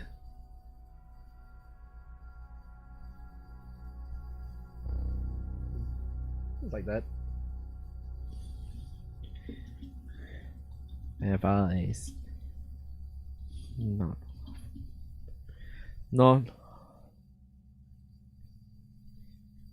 of beast. You have seen their eyes. No? Are they not empty?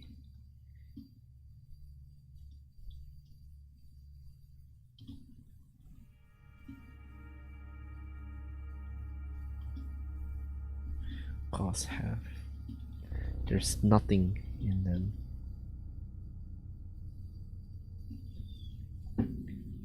Has a shade of purple. Just a shade of red.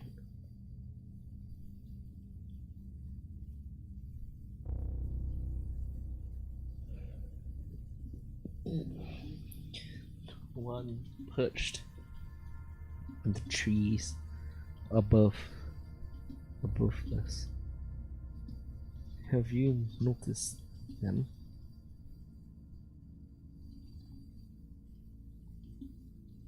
Looked up then. I wish I hadn't.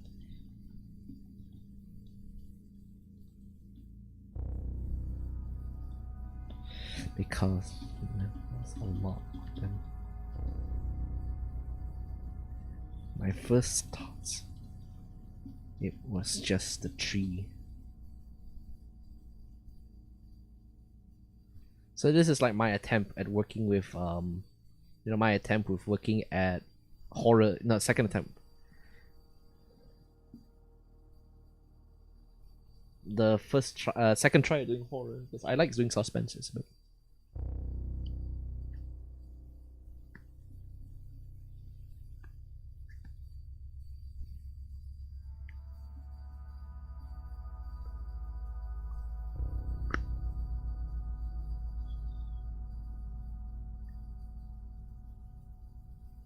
what am I thinking?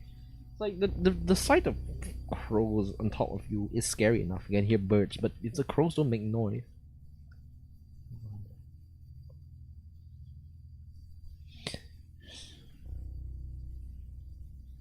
The tree was in bloom, leaves and all. Very quick to catch on. Tail feathers shivering the dead of night as adjusted. All of them orderly line up next to each other orderly, not guarding anything but simply perched.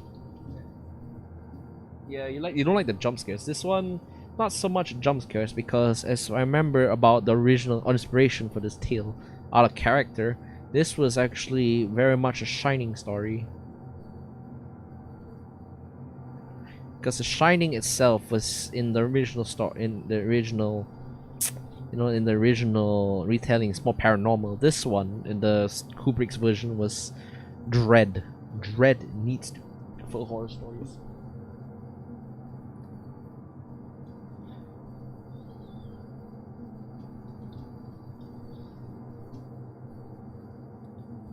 When they were twitching outside of their tails, I couldn't see their eyes, but what I did see was flickers of crimson that looked down at us. They made no noise. They made no noise at all.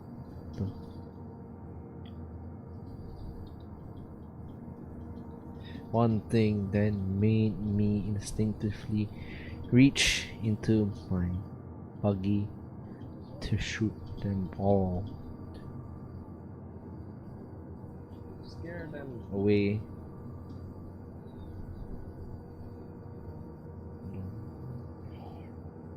One horrid thing. One horrid thing.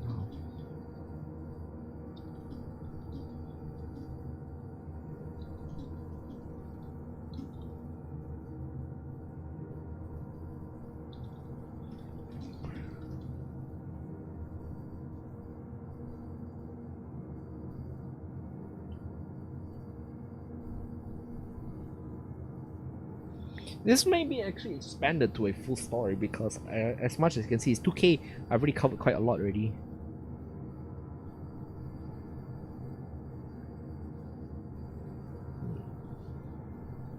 I may turn this into a full story because I really enjoyed writing this. Simply just watched.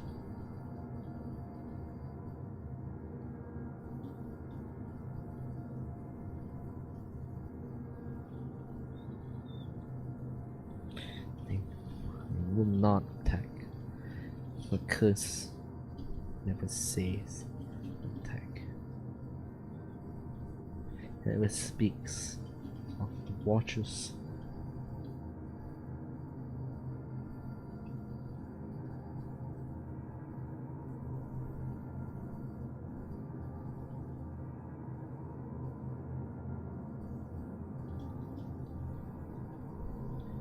They were but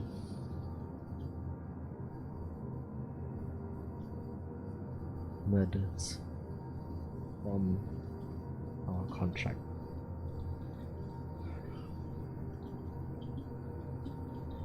Wyacks and human have killed each other on this ground as they normally would.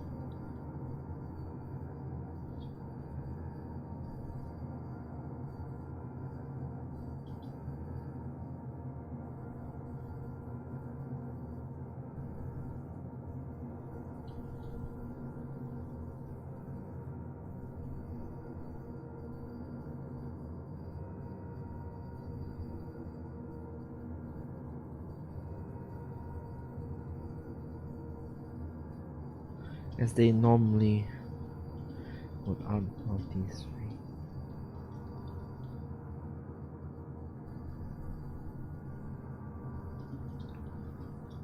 Unaware of horror.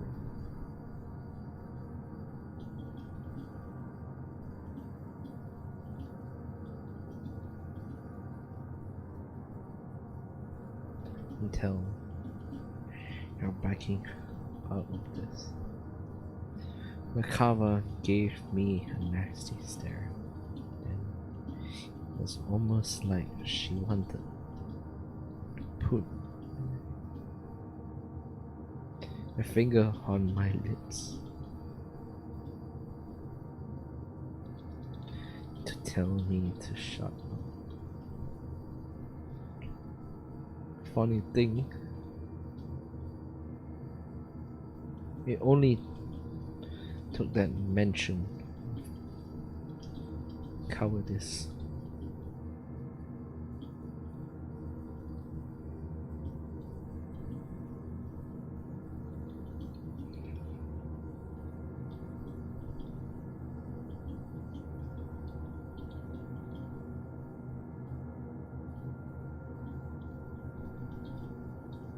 More than a silent crew. That's it. Oh, okay. Actually, yeah, that's good. I should probably just put that feature.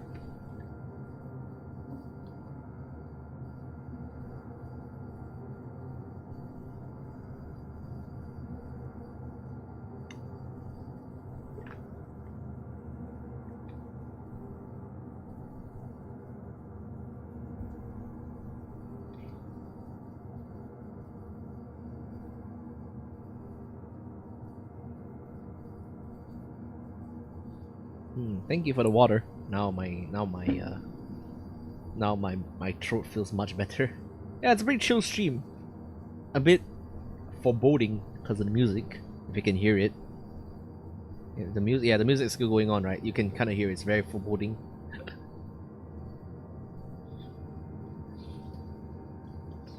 Oh God.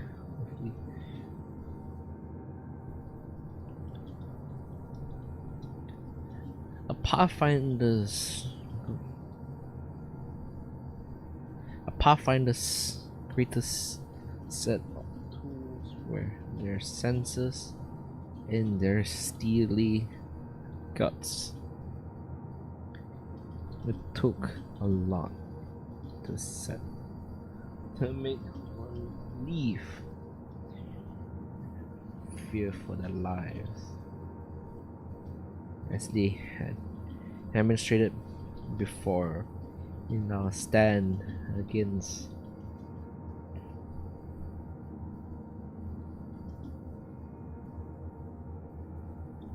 the baleful beast monster.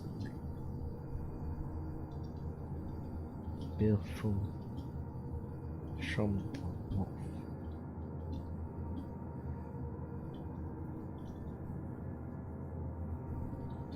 Makava was clearly one who had her share of scars and stories underneath those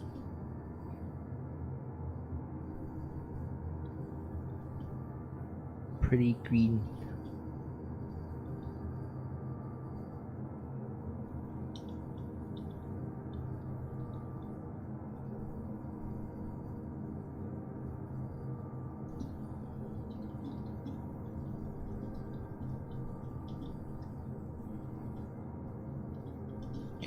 will mean nothing.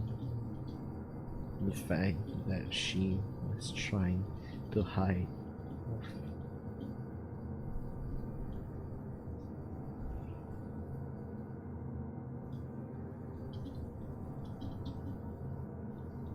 find her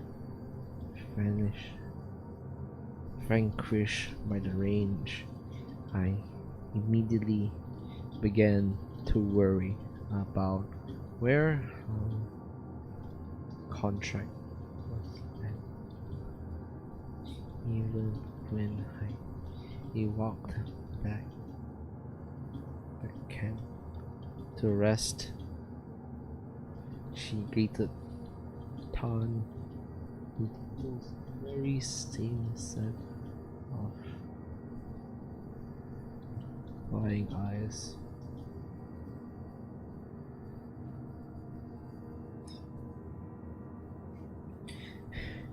She retreated to rest,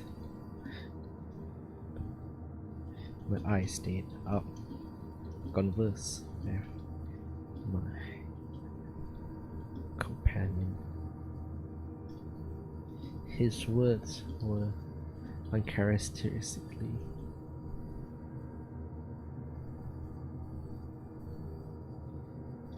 As per usual, highly direct.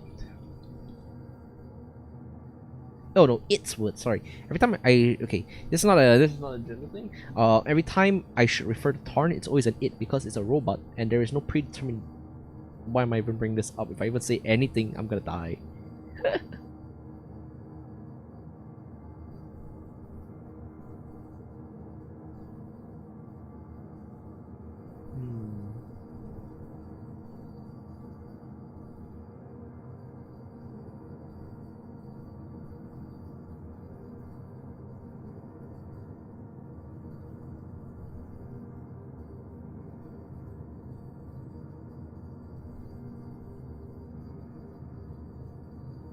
Trying to think.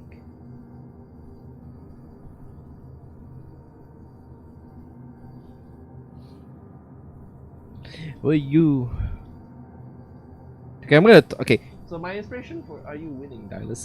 Technically, yeah. 'Cause we're already at like way past 2,000 words already. We're almost 2,500 words, and so I'm gonna be ending the stream pretty soon. Because I usually just try and end my stream because I'm gonna continue this story on my free time alongside the Sunset War because I really like the idea of just this haunted base that shouldn't exist, and by all means whenever you walk into it the landscape changes dramatically.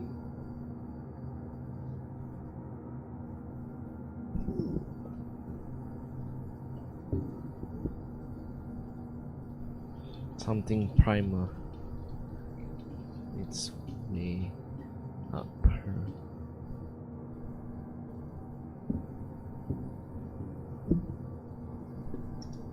And somewhat bothersome.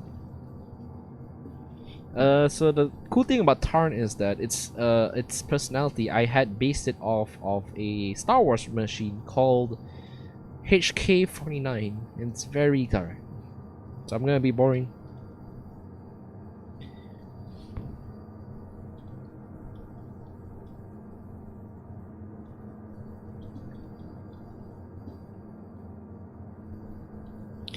Will you?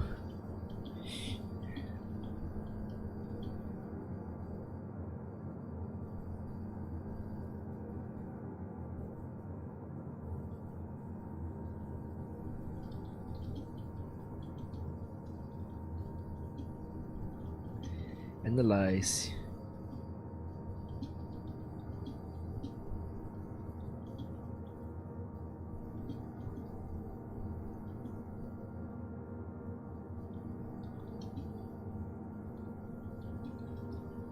Yeah, Makava's a crush on mine. I always like a woman who can kick my ass.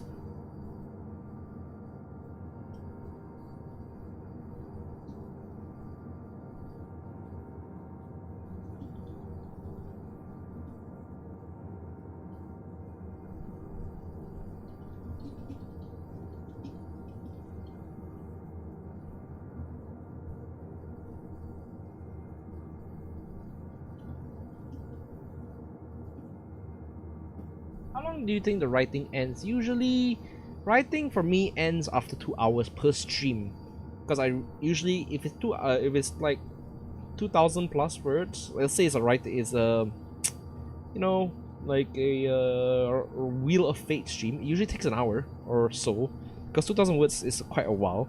But for stories like this, which are going to be much longer, I'll take a span of a few days to write it. I really like it.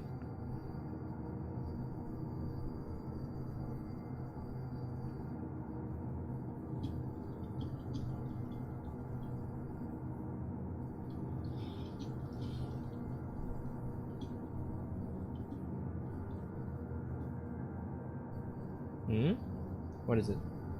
You have something? Take your time to...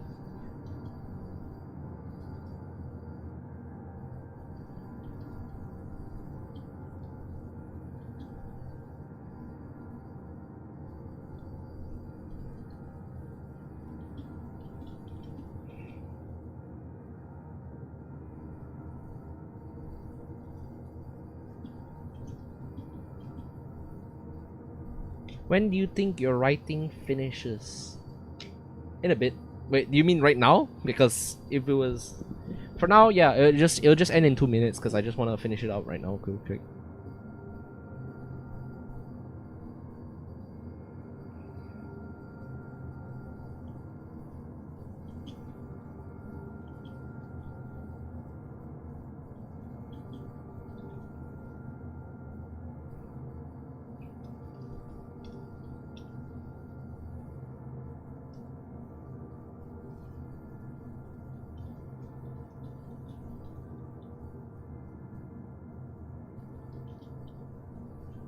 Me strangely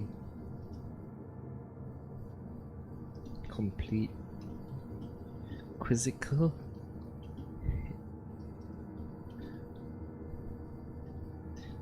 I didn't know how much more expressive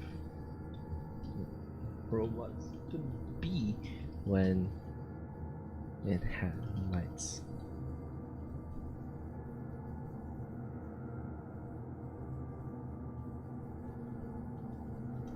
You require me to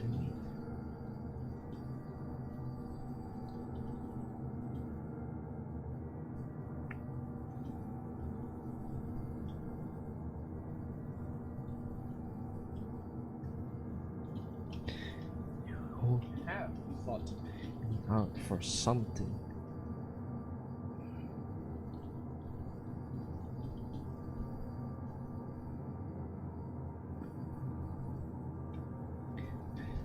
I couldn't mince my words. I couldn't make.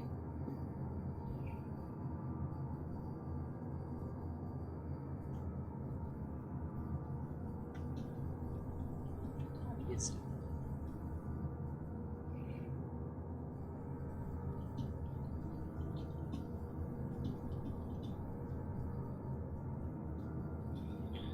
my familiar skull helmet and Wally.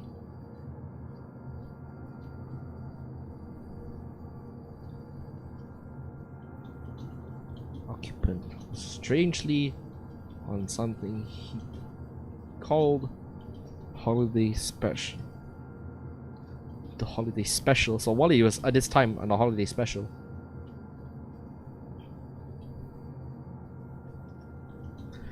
Was kept neatly on the storage compartment of one of the buggies, leaving my hair free to breathe.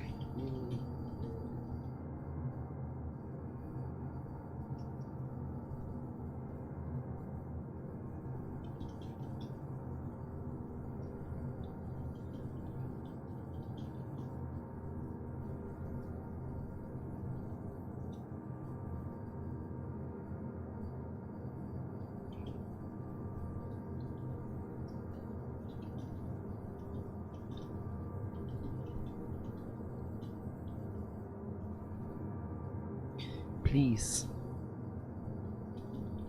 an explanation. Like, it's hard to write a robot, but I guess that's a story for another time. Because as I see here, we are past 2 hours already, so I guess I'm gonna put a stop here, and then I'm gonna switch back to the stream because the stream is gonna end.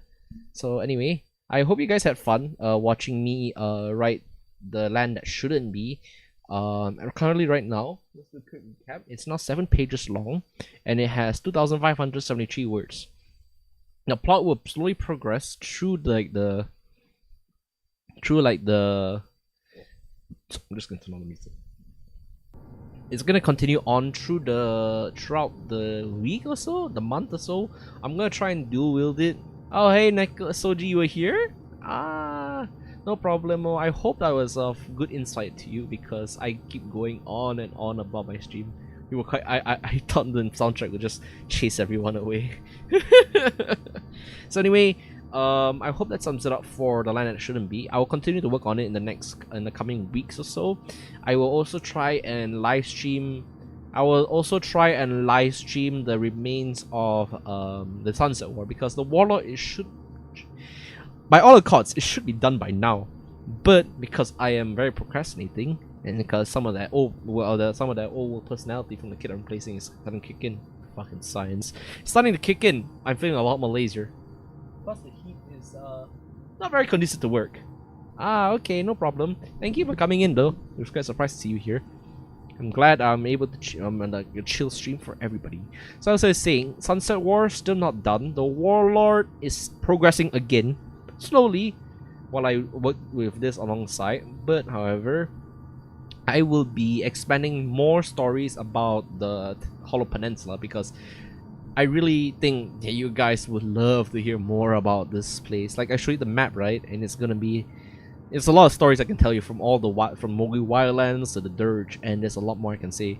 And honestly, I am kind of tired for today. I got stuff to do, and then later on I gotta go wash my dogs and whatnot. So what I'm gonna say is, for next week, I'm not so sure what the schedule will be like, because I do want to have a few Apex streams. I don't know. There's no promises, but I feel like I should continue finishing up Ion and Fury because we've already finished up. What's it called? We've already finished up Republic Commando this week, right? And so I want to finish up Iron Fury before we move on to any other games. And I do want to continue playing what's it called, Halo, because we have not finished after that large rage quit. And perhaps I'll do something with Titanfall 2 with a bunch of other VTubers, so do look out. I have not finalized the detail, but I'll let you know. Anything that comes out either today, tonight, or tomorrow evening, because it takes time for me to make up schedules and whatnot. Anyway, I guess that's it from me for today's writing stream. I will post what I have on the line that shouldn't be on Twitter in case you want to catch up on it, and I'll be continuing to work on it in my free time. And you can check out my other stories there, like the Sunset War. And plus, since I'm more confident in my writing skills, I might do some graphic designs for these stories. So do look out for them. I do enjoy a little bit of graphic design nowadays. Alright, so I guess that's it for my stream today. Thank you everybody for coming to my streams, and I hope you have a good one. Glory be your day and enjoy yourself. And now, bear witness to my new stream ending.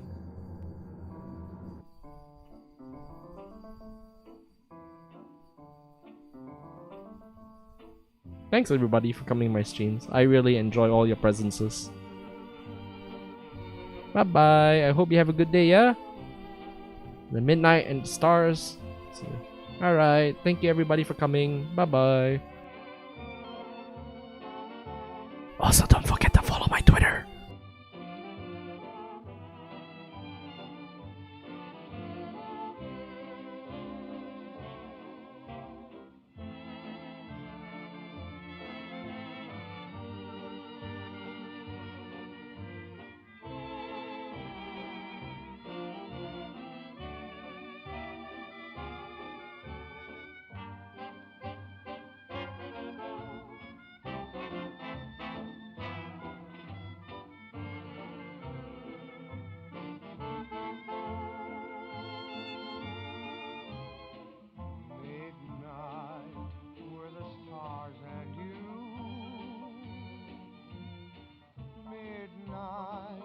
And a rendezvous.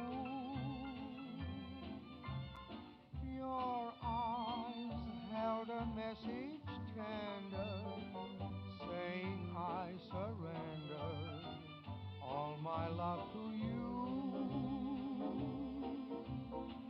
Midnight brought us sweet romance.